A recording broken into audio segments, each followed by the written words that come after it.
या देवी सर्वभूतेषु शक्तिरूपेण संस्थितां नमस्तस्यै नमस्तस्यै नमस्तस्यै नमो नमः।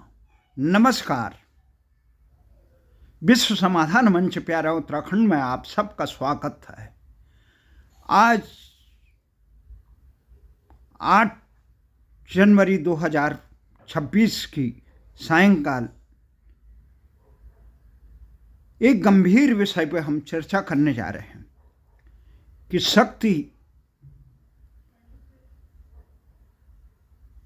शक्तिशाली बनना खुद के लिए, राष्ट्र के लिए, मानवता के लिए, सारी सृष्टि के लिए ही श्रीकर है। और ये आज हम इस संदर्भ में कह रहे हैं, भारत का शक्तिशाली होना भारतीय हितों पे, मानवीय हितों पे, विश्व के हितों में, सारी जीव जंतुओं के हितों में बहुत ज़रूरी है। और ये खास कर इस बात में कि जिस प्रकार से अमेरिका ने संयुक्त राष्ट्र संघ के होते हुए, जो सारे देशों अंतर्राष्ट्रीय न्यायिक प्राधिकरण के होते हुए, मानवाधिकार आयोग के होते हुए, खुद ही वेनेजुला पे हमला करके वहाँ के राष्ट्रपति और उनकी पत्नी को उठा के अपने लिया है। वो कह रहे हैं अब हमारी सुरक्षा के लिए डेनमार्क के ग्रीनलैंड बहुत ज़रूरी है, उसे भी हम हासिल कर लेंगे। वो भारत को धमका रहा है कि आपको मुझे खुश करने के लिए रूस से कुछ खरीदना नहीं होगा। अगर रूस से खरीदोगे 500 गुना टैरिफ लगेगा आपकी वस्तुओं पर। और ये बिल अमेरिका में कि कैबिनेट ने पास कर रखा है, अब वो सदन में जाएगा। सदन में ये होगा कि रूस से जो तेल खरीदते हैं या अन्य चीज़ें, उन देशों पे 500 गुना टैक्स। वो बार बार भारत को लज्जित कर रहा है, पर भारत सरकार अमेरिका का जवाब नहीं दे पा रही है। ये तो बहुत दूर की बात, जवाब देना तो बहुत दूर। वेनेजुला पर हुए इस घातक हमले में, विश्व को शर्मसार करने वाले हमले में, भारत ने अमेरिका का नाम तक नहीं लिया। स्थिति इतनी दयनीय हो गई है। भारत जो कभी नाटो और सीटो के जमाने में भी तीसरा निर्गुट सम्मेलन का नेतृत्व करता था, वो अन्याय के खिलाफ आवाज उठाता था, वो अन्याय करने वाले अन्यायी का नाम लेने का साहस नहीं जुटा पा रहा है। इतना कमजोर भारत, तो वो अपने हितों की रक्षा करना। कल अमेरिका कहेगा कि भारत का ये कश्मीर वाला हिस्सा मुझे जरूरी चाहिए, वहां से मैं चीन पर नजर रखूंगा। कौन करेगा भारत की रक्षा? कैसे होगा? इसलिए भारत का शक्तिशाली होना जरूरी है। चीन शक्तिशाली हो तो वो अपनी बात थोपेगा।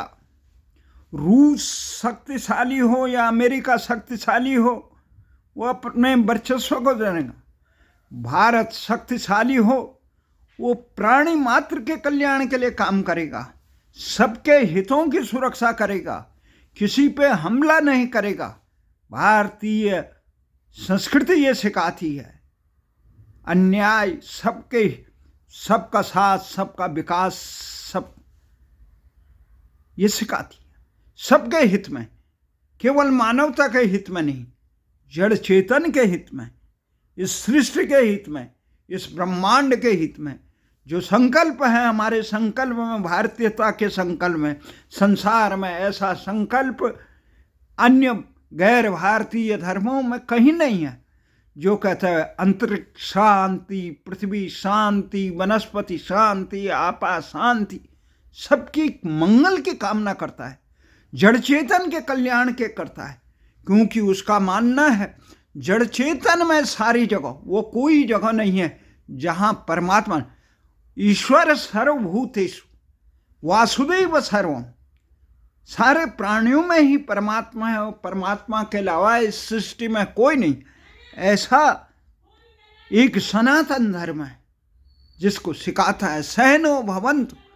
वो गलत आदमी को भी अपने आचरण शुद्ध करने का अवसर देता है, उसे शिक्षा देता है, सद्मार्ग देता है, केवल मनुष्य मात्र के लिए नहीं, प्राणी मात्र के कल्याण के लिए, जड़ चेतन के लिए कल्याण के लिए, सर्वभूत हिते रथा की भावना का बात करता है।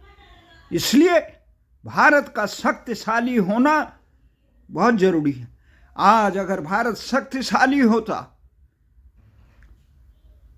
तो नाटो की हिम्मत नहीं होती है वो रूस के खिलाफ यूक्रेन को खड़ा करने की।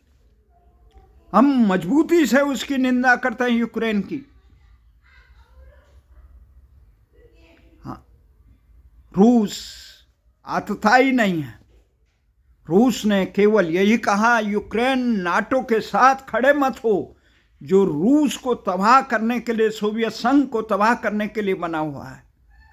जो 32 देश ब्रिटेन, फ्रांस और जर्मन के नेतृत्व में अमेरिका के सरपरस्ती में रूस को मिटाने कर अपना वर्चस्व संसार में बनाना चाहते हैं। जिस निर्लज्जता से ये काम किया गया पूरे संसार में, अब भारत को कह रहा है, यूरोपीय देश, खुद अमेरिका रूस से कई चीजें आयात करता है और भारत से कह रहा है कोई व्यापार मत करो, व्यापार करो तो केवल मेरे से करो, मेरी से मन मर्जी कीमत पे लो। रूस हमें टेक्नोलॉजी देता है, हमारे बुरे वक्त का साथी है, हमारे विकास के दशकों से विकास के विकास में।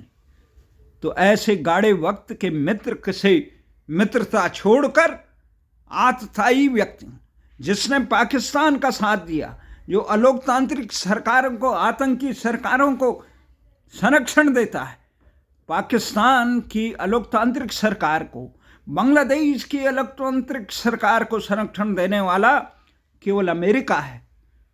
वहीं अमेरिका ने सीरिया में जिस प्रकार से ISIS के एक ऐसे व्यक्ति को सत्तारूढ़ करा जिस पर खुद अमेरिका ने लाखों डॉलर का इनाम लगाया था, जिसने एक निर्वाचित सरकार, वेनेजुएला की निर्वाचित सरकार पर हमला करके वहां के राष्ट्रपति और उसको उठाड़ दिया। अब अपने पड़ोसी देशों को धमका रहा है कि तुम सब हमारे से, वो नाटो को धमका रहा है, ग्रीनलैंड को लेना चाहता है, वो ईरान पे लेना। तो ये जो चेतावनी है, आज जो चेतावनी है ईरान पे, जो संकट के बादल है, तो ये संकट के बादल तभी है कि ईरान कमजोर है, उत्तर कोरिया को धमका नहीं पाता है क्योंकि वो शक्तिशाली है। हमने दुनिया में देखा कमजोर पर ही वार किया जाता है। बकरी, गाय, मेमना, इनको निर्वाह, और जो हिंसक पशु होते हैं उन पे, उनकी तरफ नजर उठाने के लिए भी 100 बार लोग सोचते हैं। इसलिए आज जिस प्रकार से अमेरिका ने रूस के तेल टैंकर को, जो वेनेजुएला से अपने गंतव्य के तरफ जा रहा था, उस पर कब्जा करने का काम किया और कह रहा है कि वेनेजुएला का सारा तेल 50% हम लेंगे और हमारी इच्छा के बिना कोई नहीं। वाह, आप अपने देश के हो सकता है उनका गलत उपयोग करने के लिए आप रोकें, परंतु देश की सरकार अपना व्यापार न करे। अमेरिका का इतना बड़ा दुस्साहस, आज जिस प्रकार से मैं देख रहा हूं कि ईरान में वहां की खुमैनी की सत्ता को हटाकर वहां पर उस राजशाही को स्थापित कर रहे हैं, जो उनके लिए, जिनके राज में अमेरिका और इंग्लैंड इत्यादि देशों ने ईरान की प्राकृतिक तेल संपदा को लूटने का काम किया। क्योंकि ईरान की सरकार ने वो संपदा को ईरान के हित में लाए तो ईरान पर प्रतिबंध लगा दिया। आप परमाणु अस्त्र मत बनाए, खुद परमाणु अस्त्र बन के सारे संसार को तहस नहस कर दिया। आपने हिरोशिमा नागासाकी में निर्दोष लोगों को मारा। आप युद्ध अपराधी आज वेनेजुएला के नाम पर चीन के लोग बोल रहे हैं। चीन की एक अभी ट्विटर हैंडल पे हम चीन की चाइना आर्मी के नाम पे उन्होंने कहा कि चीन ने युद्ध की घोषणा की, क्योंकि उसने जितना निवेश वेनेजुएला में किया था उस पे अमेरिका ने कुंडली मारी। उसके जहाज़ों को रोकने की कोशिश करेगा अभी रूस का। चीन इस प्रकार से अपने हितों के खिलाफ कहीं, चीन ने पहले भी टैरिफ का चीन ने कहा अगर आप युद्ध लड़ना चाहते हैं तो युद्ध लड़िए, टैरिफ का युद्ध लड़ना चाहते हैं युद्ध लड़िए, चीन तैयार है। परंतु चीन साम्राज्यवादी है, विस्तारवादी है, दूसरों को नहीं सोचता।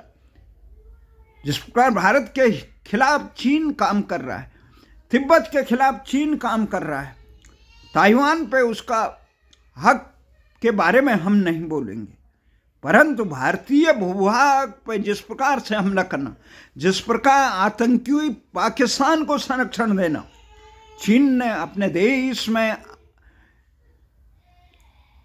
अतिवादी मुस्लिमों को, जो चीन को श्रेष्ठ नहीं मानते हैं, जो इस्लाम को श्रेष्ठ मानते थे, उन उर्वे मुस्लिमों पे जो राष्ट्रवादी विचारों को थोपा, वो चीन के खिलाफ कोई भी ना इस्लामिक संगठन, ना पाकिस्तान, ना कोई सऊदी अरब, कोई बोल नहीं सकता है, हिम्मत नहीं, क्योंकि चीन मजबूत देश है। अमेरिका भी झक मार के चाइना के पे टैक्स नहीं लगा पाया उतना जितना कई बार कहा। अब जो ये बिल पास हो रखा है, जिस प्रकार से भारत को बार बार धमका रहा है और उसका जवाब भारत प्रत्युत्तर नहीं दे रहा है, ये नरेंद्र मोदी सरकार की सबसे बड़ी विफलता है, बहुत राष्ट्र को अपमानित करने वाली। हो सकता है नरेंद्र मोदी की व्यक्तिगत कारणों से कोई इस प्रकार का लोगों में ऐसी आशंका है कि नरेंद्र मोदी की कुछ व्यक्तिगत इस प्रकार से कमजोरियां हैं जिसको वो दबा के बैठा हुआ है और वो इस देश को अपमानित कर। तो नरेंद्र मोदी जी को चाहिए कि वो इसके भय से ऊपर उठकर अमेरिका को उसी प्रकार का जवाब दे जिस प्रकार इंदिरा गांधी और राजीव गांधी ने दिया था। बांग्लादेश के निर्माण के समय जिस प्रकार से अमेरिका के राष्ट्रपति को आप कहा था आप 7वां बेड़ा भेजे या 70वां बेड़ा भेजे, हम आपकी बातों में नहीं आने वाले और हम अत्याचार के खिलाफ आतंकी पाकिस्तान को सबक सिखाएंगे और सिखाया और बनाया। इसका दंड अमेरिका ने अपने प्यादे को वहां अभी आसीन करके बांग्लादेश की निर्वाचित सरकार को इसलिए उखाड़ फेंका कि वो बांग्लादेश में अमेरिका के लिए एक अड्डा नहीं दे रही थी। पाकिस्तान की सरकार को उखाड़ के फेंक दिया, आतंकी सरकार को सर्वनाम। इसलिए शक्तिशाली होना मानवता के लिए, क्योंकि जो कहा है विद्या विवादाय धनम मदाय शक्ति परेशान परपीडनाय खलस्य साधोर विपरीत मेदे ज्ञानाय दानाय चिरक्षणाय। क्योंकि दुनिया में लोग शक्ति की पूजा करते हैं, शक्ति के बिना सब है। अगर भारत शक्तिशाली रहता तो हिम्मत नहीं होती है चीन की, वो कैलाश मानसरोवर को भारत से छीनता, सियाचिन से लेकर कहां तक, वो अरुणाचल पे आंखें नहीं दिखाता, वो पाकिस्तान से गलवैया नहीं करता। अमेरिका की हिम्मत नहीं होती,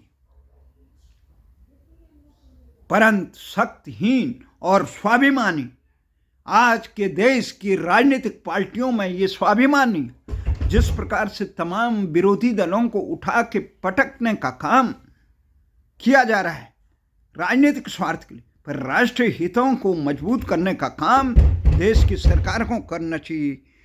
इसीलिए देश में मजबूत सरकार और शक्तिशाली देश का होना अति आवश्यक है।